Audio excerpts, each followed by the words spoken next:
The Call of Duty cycle. You know, COD game comes out, it divides the community over some gameplay decisions, you'll hear buzzwords like it's the worst Call of Duty of all time, so on and so forth, and then the new one comes out, and somehow it's even more divisive than the last. And then somehow, in a great twist of fates, the last game is celebrated and revered like it was the best thing since sliced bread. Look, I know I'm exaggerating a little bit here, but it's a narrative that we've seen to varying degrees over the years. But with some of the news coming out about COD's next release, Modern Warfare 3, are we finally gonna break the Call of Duty cycle, or is this a big load of nostalgia bait? G'day there once again viewers, your mate Kamikaze78 here, and today, let's have a chat about COD's yearly tradition and whether Modern Warfare 3 will break that tradition.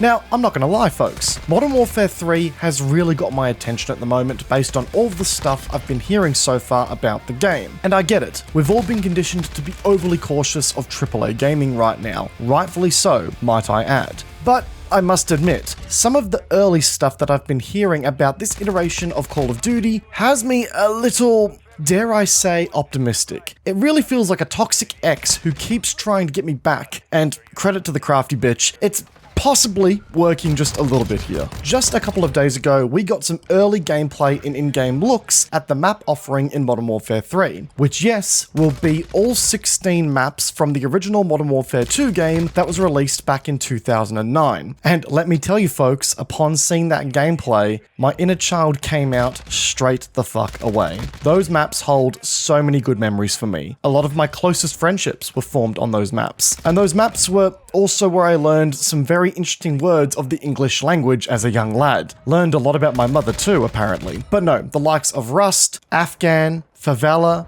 Terminal, Scrapyard, Skid Row, man, they were very much defined parts of my childhood that are burned into my memory to this day. And while yes, the logical part of my brain goes, nah Cammy, this is just recycled content and is an indication of creativity dying in this industry, the nostalgic part of my brain has got some hands, and boy oh boy is it beating the shit out of the logical side of my brain. And by the same token, part of my brain also sits here going, well okay, they are just taking the old maps, slightly modernizing them, and putting them into a new game.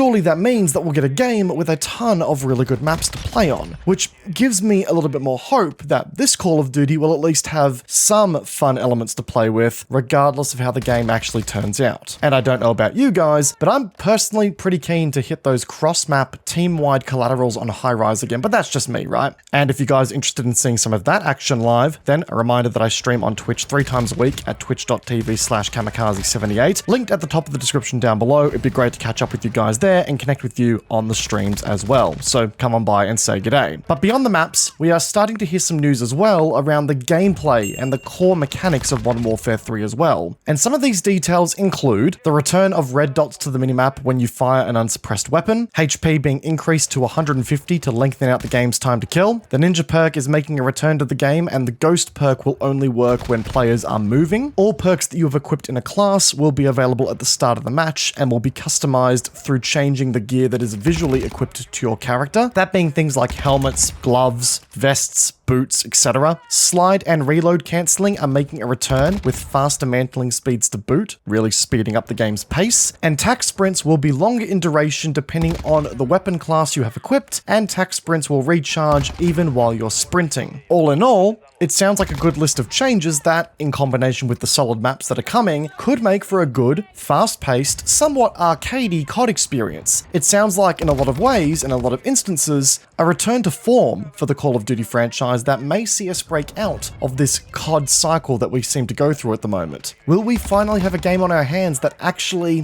you know, holds a relatively positive reaction from the community at launch? I mean, it's possible.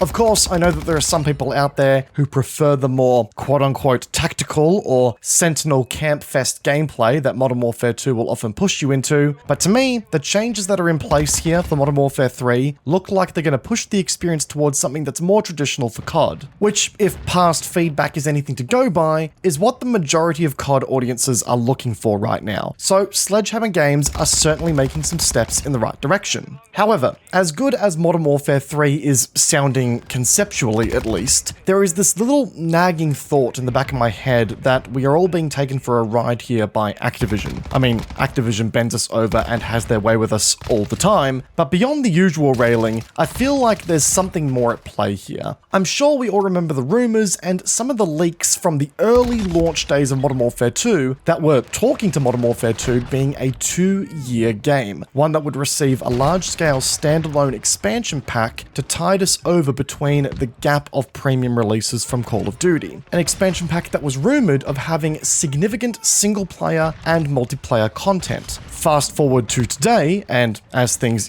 just so happen to work out, we are getting another premium, full-price release this year with, yes, new multiplayer and single-player content, but also a bunch of gameplay updates that I can't help but feel could have easily been updated into Modern Warfare 2.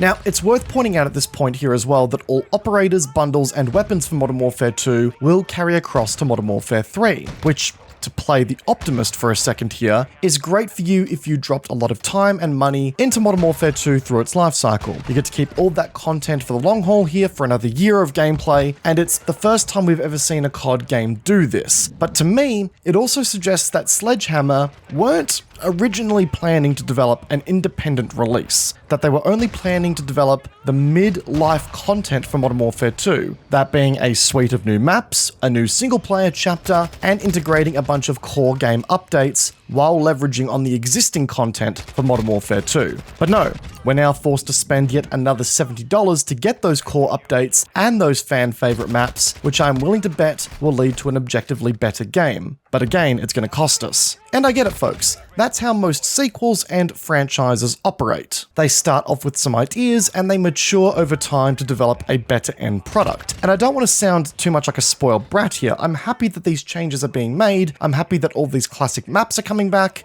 But at the same time, I can't escape the nagging thought that we've had all these gameplay elements and maps before. We aren't about to spend another $70 on a premium COD game to implement new and crazy things. We're just reverting to the standards and the gameplay elements that we have seen before from the series, but again, we're being charged a $70 price tag for it. I'd be a little bit less annoyed with the prospect if we weren't backpedaling to a previously established standard for the series, but we are. And the fact that we need to drop more money to get there when it really could have been done in good faith using Modern Warfare 2 as an existing canvas to work with. Look, maybe I'm just jaded and salty, folks. I'd love to hear your thoughts in the comment section down below, but I can't help that the COD community is being taken for a bit of a ride here by locking core gameplay updates that would significantly improve Modern Warfare 2 and, let's be real, recycled content that we've either already played years ago or we're playing with right now behind another $70 paywall. And as much as I'm complaining, I think the next COD game is going to be a great step in the right direction for the series. And to sound like an absolute hypocrite, I understand that I am likely to step right into Activision's trap to play it. I do truly hope, despite my reservations right now, that Sledgehammer can knock out an experience that really resonates with the community and gives them the COD game that they've been waiting for a while now. And as someone who enjoys a good deal of Call of Duty shenanigans in my spare time, I'm hoping that for my sake as well, because, let's be real, I want another good COD game. Once again, folks, I'd be really keen to discuss this with you all on my Twitch channel while we're live, so jump on down there and click the first link in the description down below and come follow the stream. We will be playing Modern Warfare 3 at launch and during the beta events, so I'll be there to bring you guys some awesome content at that time too. If you guys enjoyed the video, be sure to backhand the like button as it does go a long way to supporting the channel, and if you're new here and want to see more content from me, be sure to backhand the subscribe button whilst you're at it. We do a lot of first-person shooter stuff here, and we're making great progress to 60,000 subscribers, so let's see if we can get there. Once again, folks, I hope you enjoyed today's video. Peace out, and I will see you guys all in the next one. Take care, guys. Have a good one.